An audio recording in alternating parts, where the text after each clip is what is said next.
1947 সালে দেশ স্বাধীন হলো, কিন্তু প্রশ্ন হলো ত্রিপুরা কি সত্যিই স্বাধীন হলো? রাজতন্ত্র তখনও টিকে ছিল, উদ্বাস্তু আসছে, পাহাড়ে জাতিবিদ্বেষ উস্কে দেওয়ার চেষ্টা চলছে, আর অন্যদিকে একটি নতুন রাজনৈতিক শক্তি নীরবে সংগঠিত হচ্ছে। এই পর্বে আমরা জানব জনশিক্ষা আন্দোলনের পর কি ঘটল ত্রিপুরাতে, স্যাংক্রাক কিভাবে তৈরি হলো, ত্রিপুরা গণমুক্তি পরিষদ কেন কিভাবে গড়ে উঠল, আর স্যাংক্রাক দলের চক্রান্তকে কিভাবে গণমুক্তি পরিষদ স্তব্ধ করে দিয়েছিল এবং ত্রিপুরার জাতিবিদ্বেষকে একটা সৌহার্দ্যপূর্ণ পরিবেশে পরিবর্তন করেছিল। কেন সেই সময় ত্রিপুরার বড় জাতি দাঙ্গা থেকে বেঁচে গেল, সবগুলি বিষয় নিয়ে আলোচনা করব। তাহলে আর দেরি না করে শুরু করা যাক। Welcome to my channel history IQ. কাল পর্ব নির্ধারণ। কি কাল পর্ব? 1947 থেকে 1950। এই সময়ের প্রধান ঘটনাগুলি কি ছিল? 1947 দেশভাগ, উদ্বাস্তু আগমন। 1948 মার্চ মাস ভারতের কমিউনিস্ট পার্টি নিষিদ্ধ। 1948 জানুয়ারি 30 গান্ধীজির হত্যা। 1949 ত্রিপুরার রাজতন্ত্রের বিলুপ সাধন। 1949 থেকে 50 চিফ কমিশনারের শাসন। এই কাল পর্বে ত্রিপুরা একটি রাজতান্ত্রিক সমাজ থেকে প্রশাসনিক শাসনের দিকে এগোয়। কোথায় কি ঘটেছিল এই সময়? এই সময় ঘটনাগুলি ঘটেছে তিনটি প্রধান ভৌগোলিক পরিসরে। এই তিনটি প্রধান ভৌগোলিক পরিসরের মধ্যে একটা ছিল পার্বত্য অঞ্চল, উপজাতি গ্রাম, জনশিক্ষা সমিতির প্রভাব, পরে স্যাংক্রাকের কার্যকলাপ। সমতলে উদ্বাস্তু বসতি, প্রজামণ্ডলের প্রভাব, বাঙালি কৃষক ও শ্রমজীবী সমাজ।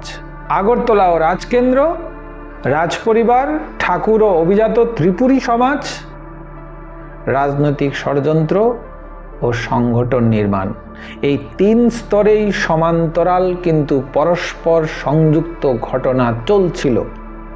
এবার বলছি স্যাংক্রাক দলের উত্থান। কে ছিলেন? জিতেন দেববর্মা পূর্বে ত্রিপুর সংঘের সঙ্গে তিনি যুক্ত ছিলেন। দুর্জয় কিশোর দেববর্মন মূল সংগঠক ছিলেন এই স্যাংক্রাক দলের। কিছু রাজপরিবারের ঘনিষ্ঠ অভিজাত ত্রিপুরী। সংগঠন কোন সংগঠন থেকে এসছে? ত্রিপুর সংঘ, এবং তাদের নতুন সংগঠনের নাম হয়েছে স্যাংক্রাক।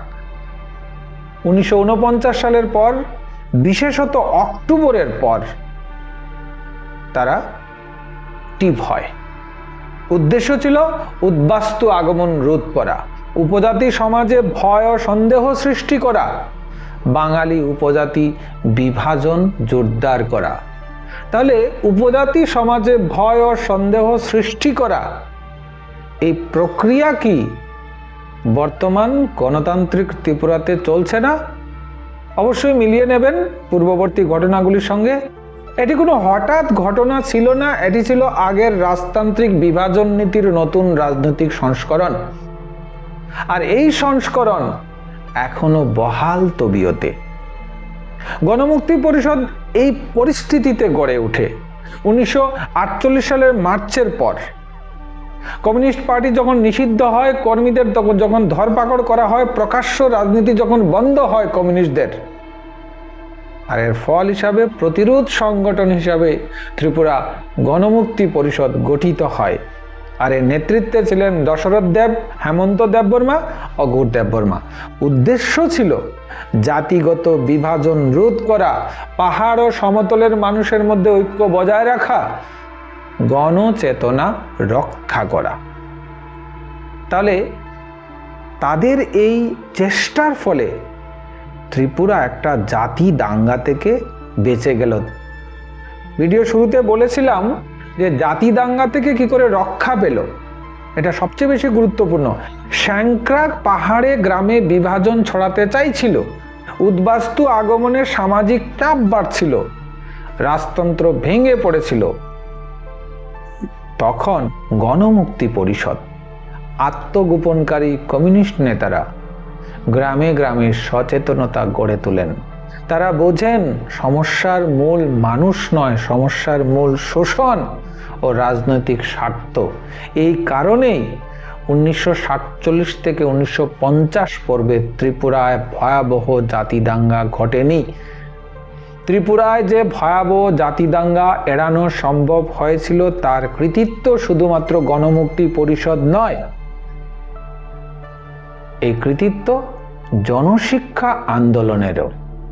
কেননা জনশিক্ষা আন্দোলনের সচেতনতা আর গণমুক্তি পরিষদের চেষ্টা, এই দুই কারণে আর এই দুই অবদানে ত্রিপুরার থেকে স্যাংক্রাক দলের বিদ্বেষী সাম্প্রদায়িকতাবাদী আচরণকে অনেকটাই দমিয়ে রাখা সম্ভব হয়েছিল।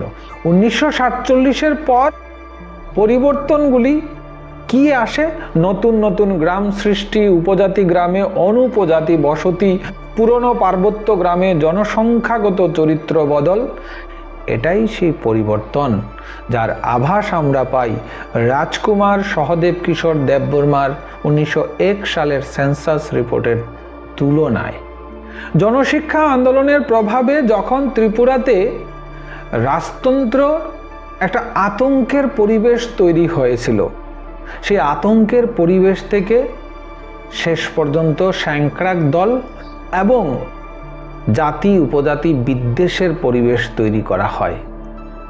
রাজতন্ত্র ভেঙে পড়ে, এই বিভাজনের চেষ্টা থামেনি, কিন্তু গণচেতনা সেই চেষ্টাকে রুখে দেয়।